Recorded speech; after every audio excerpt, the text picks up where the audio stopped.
What is the true cost of greed? In the sun-drenched, time-worn landscapes of ancient Israel, there was a prophet named Elisha, a beacon of wisdom and a vessel for divine miracles. Close to his side, like a shadow in the midday sun, was Gehazi, his servant. Gehazi looked on in awe as Elisha performed his miracles, but within him a seed of greed was beginning to sprout. Enter Naaman, a commander hailing from Aram and a man plagued by leprosy.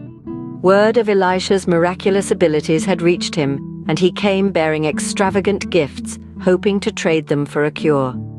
Elisha, whose vision extended beyond the confines of worldly riches, instructed Naaman to bathe 7 times in the Jordan River. Despite initial skepticism, Naaman complied and found himself healed. Elisha, pure in his intentions, refused any form of payment, yet Gehazi saw this as a missed opportunity. Blinded by his growing greed, he chased after Naaman, falsely claiming that Elisha had sent him to collect the gifts. Naaman, oblivious to Gehazi's deceit, handed over the riches. Gehazi believed he had successfully secured a fortune without consequence. However, upon his return, he faced Elisha, who had been divinely informed of the entire incident. Elisha's disappointment was profound, not merely for the deceit, but for Gehazi's spiritual betrayal. In a divine act of justice, Gehazi was stricken with leprosy, a visible manifestation of his spiritual decay. The tale of Gehazi and Elisha serves as a timeless warning about the perils of greed and the significance of integrity.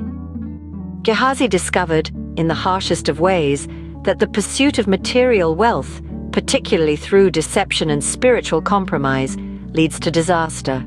True wealth is not in possessions, but in the purity of actions and faithfulness to divine guidance. After Gehazi was afflicted with leprosy, he became an outcast, a living testament to the consequences of deviating from the path of righteousness.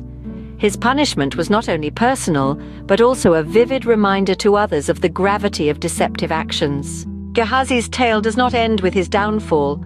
It continues to serve as a narrative rich in caution and introspection, offering lessons about human nature, ethics, and spirituality.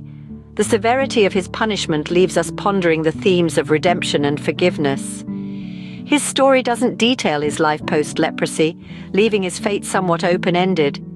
This ambiguity urges us to consider the power of repentance and the capacity for individuals to recover from moral failings. In the end, Gehazi's tale underlines the importance of continual self-examination, humility, and integrity. It serves as a stark reminder to value spiritual truths over material gains, a lesson as relevant today as it was in the ancient hills of Israel.